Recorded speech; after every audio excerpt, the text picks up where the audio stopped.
지금 또 한 가지 정치권에 시급한 사안이라면 바로 긴급재난지원금이겠죠. 그런데 이 긴급재난지원금 점점 이 긴급이라는 단어가 무색해지고 있습니다. 소득 하위 70%냐, 전 가구 100%냐를 놓고 지금 갈등을 보이고 있는데, 교수님, 그런데 이 갈등이 흔히 보던 여야 갈등이라보다 지금 정부와 여당 간의 지금 갈등을 보이고 있거든요. 그러니까요. 그래서 좀 논란이 되고 있는데요. 이게 당정이 어쨌든 한 목소리를 내지 못하고 있어요. 그러니까 이런 거죠. 정당 입장에서, 더불어민주당 입장에서는 공약으로 내세웠고 총선에서 이미 합의가 이루어진 거라고 지금 주장을 하고 있는 거잖아요. 이게 통합당도 사실은 100% 지급에 대해서 이미 총선 과정에서 그렇게 얘기를 했었고요. 그런데 이제 문제가 되는 건 뭐냐면 홍남기 부총리 입장에서는 지금 재정 건전성 문제를 들고 나왔어요.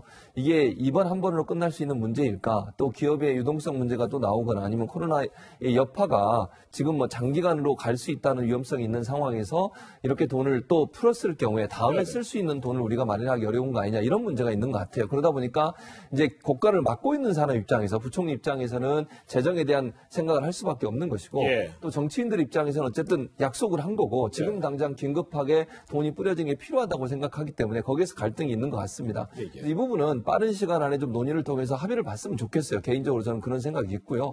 왜냐하면 이제 이런 생각은 들어요. 긴급이란 말씀 방금 하셨잖아요. 빨리 지급돼야 된다는 거. 두 번째, 재난지원금이라고 하는 게 이게 복지적인 성향의 문제가 아니라 경제 문제거든요. 그러니까 이렇게 보시면 돼요. 예를 들어서 뭐 10조다, 13조다 이게 논란이거든요. 지금 10조를 푸는 거와 13조를 푸는 것을 개인한테 돈을 준다고 생각하지 말고 그게 3개월 이내에 본인이 살고 있는 지역의 소상공인 자영업자는 돈을 쓰는 거잖아요. 그러면 결국 그들한테 돈을 지원하는 걸로 생각하시면 돼요. 그러니까 왜냐하면 이 돈을 개인이 현금으로 바꿀 수도 없어요. 물건을 사지 않으면 없어지는 거니까.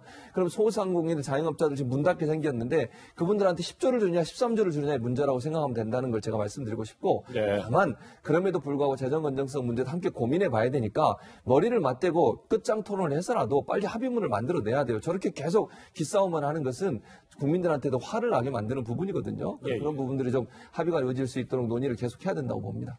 급기야 여당은 기획재정부를 향해서 정치하지 말라며 압박까지 했는데요. 그 목소리 들어보겠습니다. 단지 뭐 3조 정도 차액에 해당되는 그 돈 문제가 아닐 겁니다. 이건 철학의 문제인데 기재부가 그거를 고집한다는 것은 사실은 기재부가 정치를 하는 거다라고 생각을 합니다. 기재부가 정치를 해서는 안 된다고 보고요. 어디까지나 이런 문제는 국회에서 정해야 될 문제고 기재부가 너무 그렇게 주장을 앞세워서는 곤란한 문제다 이렇게 생각합니다. 변호사님, 홍남기 경제부총리가 뭐 어떤 정치를 한다는 건지 이게 좀 과도한 기재부 때리기 아니냐 이런 비판이 나오고 있는 것 같습니다. 물론 이 문제는 이렇게 다각도로 생각을 할 수 있지만 이근영 위원장이 기재부가 정치를 해서는 안 된다 이 말은 전 잘못된 것 같아요. 지금 홍남기 부총리는 철저하게 어떤 경제 원리에 따라서 이 문제를 해결하려는 거잖아요. 그러니까 여당의 입장은 그런 것 같아요. 일단 다 나눠주고 긴급한 문제니까 나중에 환수를 하면 된다고 하지만 하위 소득 그 70% 기준이 4인 가구 건강보험료 23만 원이잖아요. 23만 원이면 월 수입 세후 뭐 500만 원 정도 조금 안 될 수도 있어요. 그 정도거든요. 500만 원 내 가족이면은 부족하다고 말하기도 어렵지만은 사실 크게 여유 있는 것도 아닌데 환수할 수 있는 근거를 어떻게 마련한다는 건지 모르겠어요. 일단 고소득자한테도 더 많이 걷어야 되는데 그럼 소득이 없고 자산이 있는 사람들은 어떻게 할 거냐. 근데 자산이 있는 사람들은 이번에 또 종부세도 올라간단 말이에요. 공시지가도 올라가고 이런 조세 형평의 문제가 생길 수도 있고 또 이거를 경제 원리에 따라서 생각을 할 때도 지금 1차, 2차 추경이 전부 다 어떤 소비성 지급이란 말이에요. 3차, 4차 추경안이 또 필요할 텐데 그럼 그때마다 계속 이렇게 국채를 발행할 것이냐. 예산 전용에도 한계가 있는데 물론 우리나라 국채 비율이 GDP 대비 다른 선진국 비율보다 양호한 거는 맞지만은 얼마 전에 IMF에서 한국의 어떤 노령층에 대한 가계부채 증가율에 대해서 경고를 한 적도 있고 공기업이 가지고 있는 채무라든지 지방채까지 합하면은 결코 적은 수준이 아니고 지난번에 그 슈퍼 예산도 상당 부분 이렇게 적자 발행, 적자 부채, 국채 발행을 전제로 해서 짜여진 거기 때문에 이 문제는 좀 신중할 필요가 있지 않나 저는 그런 생각이 듭니다. 그렇군요.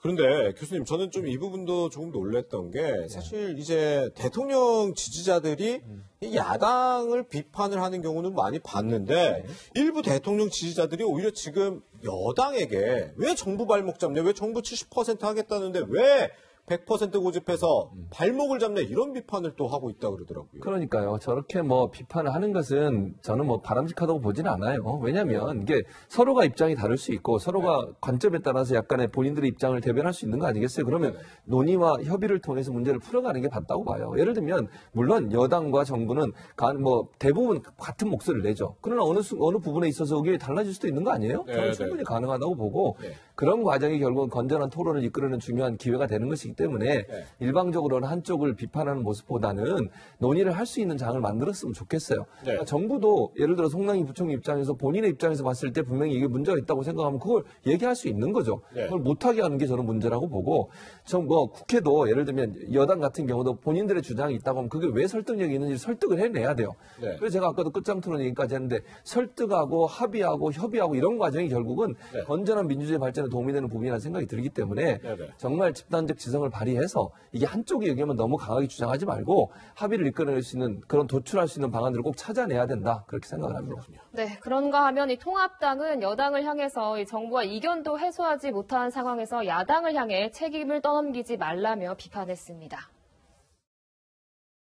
그런데 우리가 심사해야 될 예산은 바로 정부 예산입니다. 그래서 우리는 정부 예산을 통과시켜 주겠다는 기본 입장인데 민주당이 지금 발목 잡고 있는 거죠. 대통령한테 가서 수정 예산안을 빨리 국회에 제출하도록 만들면 돼요. 그럼 우리가 그것을 다시 심사할 수 있잖아요. 지금 온 예산은 우리는 찬성한다니까요. 그러니까 뭐 우리는 정부안에 찬성한다 이렇게 지금 얘기를 하고 있는데 이 긴급 재난지원금 다음 달에 지급하는 게 목표라고 하는데 이때까지 가능할까요? 저는 가능하다고 봐요. 그러니까 무슨 말이냐면 지금 김재원 정책위원장이 얘기했잖아요. 본인들은 통과시킬 마음이 돼 있다. 합의안을 가져가라는 거 아니에요? 그럼 합의해오면 되잖아요, 결국은. 그러니까 여당이나 정부나 이 문제에 대해서는 정말 팔을 걷어붙이고 빨리 합의를 이끌어내야 돼요. 제가 말씀드렸잖아요. 여당이 정말 그게 맞다고 하면 끝까지 설득을 해서 정부의 입장을 끌어내야 되는 거 아니겠어요? 그런 과정이 반드시 필요하니까 야당은 지금 입장에 저렇게까지 얘기했고 또 통합당에서는 뭐라고 얘기했습니까? 100% 주는 거 찬성한다고 이미 얘기했어요. 그걸 뒤집을 수도 없어요. 그러면 여당 입장에서는 정부의 입장을 가능한 한 바꿀 수 있도록 최소한 노력을 해야죠. 그래서 합의안을 가져오면 제가 볼 때는 4월 안에 통과시키고 5월에 지급 가능하도록 만들 수 있다고 저는 보거든요, 충분히. 그래서 5월 초에는 지급이 될 수 있도록 빠른 시간 안에 논의하고 합의하고 머리 맞대고서 합의점을 찾아내야 된다. 그러면 절대 불가능한 일은 아니라고 저는 봅니다. 그렇군요. 이렇게 긴급재난지원금 100% 지급 이외에도 여당이 총선 때 공언을 했던 게 또 한 가지가 있습니다. 바로 부동산 이슈였는데 한번 그 당시의 목소리 한번 듣고 돌아오겠습니다. 1가구 1주택의 실수적 여자가 뾰족한 다른 소득도 없는데도 종합부동산세를 중과하는 것이 큰 고통을 준다. 그런 하소연에 일리가 있다고 생각합니다. 현실을 감안한 고려가 필요하다고 판단합니다. 1가구 1주택을 가졌음에도 불구하고 종부세나 또 재건축 등에서 여러 가지 어려움을 겪고 있는 이런 서초 구민들의 상황 이런 것들을 저희들이 잘 알고 있어요. 그래서 그걸로 인해서 불필요한 그 피해나 억울함이 없도록 저희들이 잘 살펴볼 거고요. 지금 보신 것처럼 책임 있는 선대위원장들이 이렇게 얘기를 했고 또 지금 이인영 원내대표 보셨다시피 서울 서초에서 저렇게 얘기를 했거든요.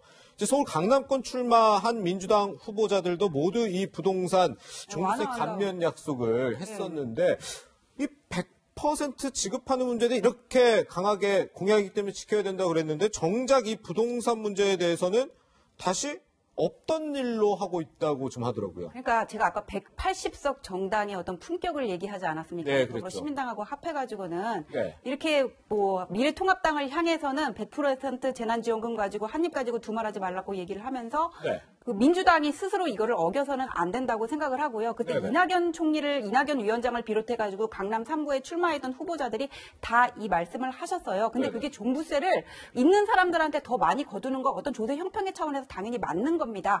하지만 실거주를 목적으로 해가지고 1가구 1주택 같은 경우에는 실제 그 공시지가가 비싸다고 하더라도 그 면면을 보면은 아이들 교육 문제 때문에 상당 부분 대출을 가지고 거주하는 젊은 부부나 아니면 평생 모은 돈으로 어떤 노후 투자금의 일환으로 집을 가지고 있는 경우들이 많거든요.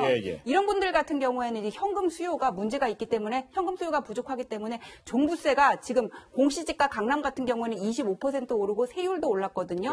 이거를 부담하기가 어려운 면이 분명히 있고 지금 집값 잡으려고 저런 정책을 내놨는데 결국 경기가 안 풀리면은 투자처는 강남 부동산밖에 없는 거고 그다음에 이게 무슨 뭐 종부세 보유세를 올린다고 하더라도 이게 시장의 매물이 아닌 증여적인 어떤 거래 형태로 나타나는 경우들이 많다고 지금 전문가들이 그렇게 잡고 있기 때문에 집값 잡는데 얼마나 효과가 있는지도 몰라요. 그래서 사실 이 문제는 우리가 거기서 다 낙선을 했다, 원안 고수하겠다 이런 식으로 나갈 게 아니라 정말 문제가 없는지 좀 검토를 해볼 필요가 있다고 생각합니다. 그렇군요. 네, 종부세 이야기도 해봤는데요. 당 수습에 나선 통합당과 또 긴급이란 말이 무색해지고 있는 재난지원금 갈등까지 짚어봤습니다. 두 분간 여기서 인사드리겠습니다. 고맙습니다.